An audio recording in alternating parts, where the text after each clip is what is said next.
Imagine a single vine. From its stems, you harvest asparagus. From its leaves, spinach. Its flowers taste like mushrooms, its roots like potatoes, and its pods yield the protein of a soybean.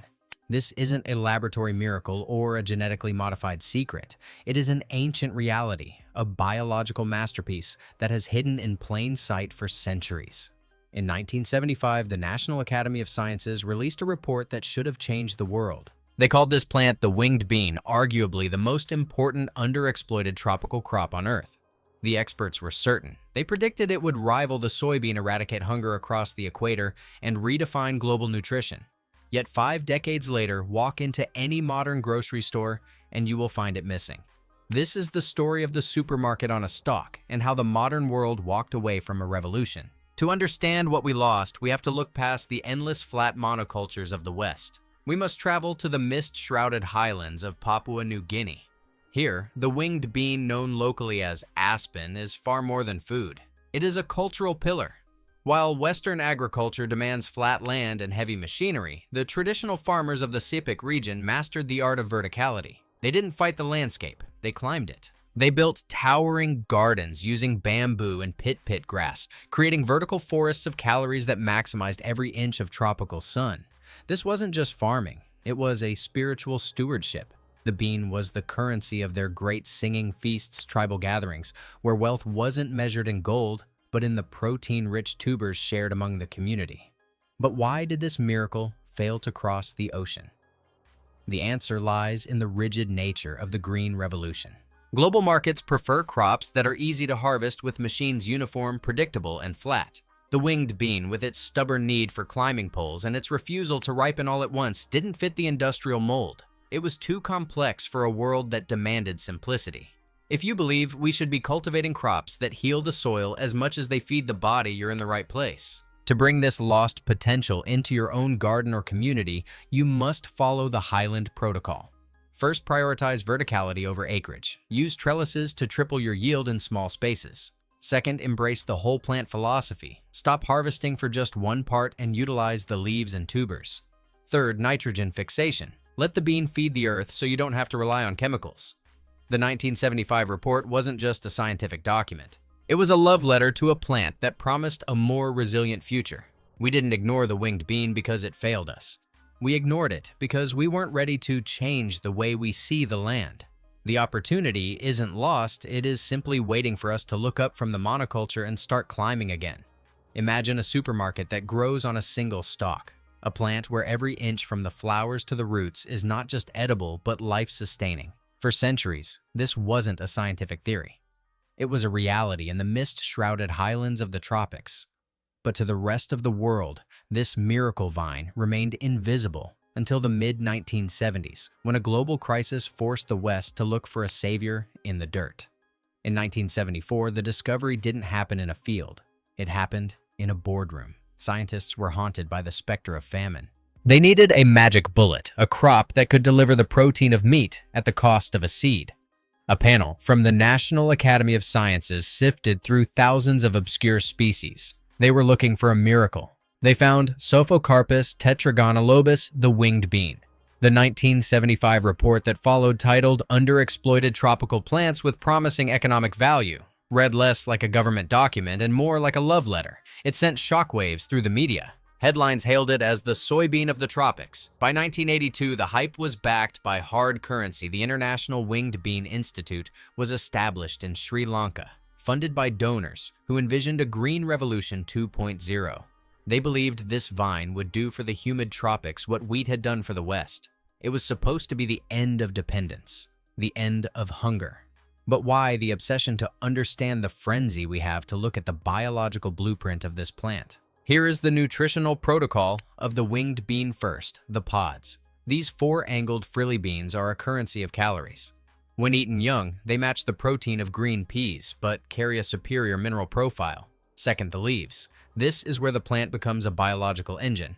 While the Western world relies on spinach, the winged bean leaf is a powerhouse. It contains up to 20,000 international units of vitamin A per 100 grams. Compare that to spinach, which hovers around 9,000. It is nearly double the density, a critical weapon against blindness and immune deficiency in developing nations. Third, the seeds and roots. The seeds rival soybeans in protein and oil content, while the tuberous roots contain 8 times the protein of a potato. It is quite literally a complete diet from a single seed. Yet despite the funding, despite the scientific awe, the winged bean never reached your grocery store. The miracle stalled. The 1975 report promised a revolution that never came, lost in the gap between high-tech laboratory dreams and the practical realities of vertical farming. We didn't just lose a crop, we lost a decade of potential. The winged bean remains what it has always been, a masterpiece of nature, waiting for a world that is finally ready to listen to the wisdom of the garden rather than the dictates of the boardroom. Imagine a plant so powerful, so nutritionally perfect, that it actually terrified the global soy industry. We're talking about the winged bean. For decades, it's been the supermarket on a stalk that the West simply chose to ignore. Look at the seeds. They are a near-perfect nutritional mirror of the soybean, loaded with up to 42% protein. But while soy is just a base, the winged bean is a fortress of micronutrients. It doesn't just match soy, it outclasses it. We're talking double the calcium, higher iron, more zinc. It is a denser, more fortified source of life than almost anything in our modern diet. And then there's the hidden treasure beneath the soil. Most legumes give you a bean, and that's it. But the winged bean offers a tuber that rivals the potato. Here's the catch. A standard potato is mostly starch and water. This tuber, it's a protein bomb. With 20% protein by dry weight, it provides a calorie-to-protein ratio that is virtually unheard of in the world of root crops. So if this plant is the miracle the National Academy of Sciences says it is, why isn't it in your grocery store? The answer is a cold industrial reality. Our modern food system worships the machine. It demands combined readiness. Soybeans were bred to be short, uniform bushes that a tractor can shave clean in seconds. But the winged bean, it is a rebel. It's a climbing vine that seeks the sun, wrapping itself into a tangled wall of vegetation that defies any machine. To harvest this plant, you need a trellis, you need stakes. Most importantly, you need the human hand. It requires labor in an era that only values automation. There was also a biological glitch, a mystery of light. The winged bean is a short-day plant. It's genetically hardwired to flower only when the tropical sun begins to dip. When researchers tried to force it into the long, artificial summers of Florida or Europe, the vines grew monstrously large, but they refused to yield. They were confused by the latitude a tropical soul lost in a temperate world. This is the lost opportunity of the Green Revolution. We chose the efficiency of the machine over the abundance of the garden. If you want to reclaim this lost wisdom, here is the protocol. First, source seeds adapted to your specific latitude. Modern cultivars have finally begun to break the light sensitivity barrier. Second, abandon the flat field. The winged bean demands verticality. Give it a fence, a trellis, or a tree.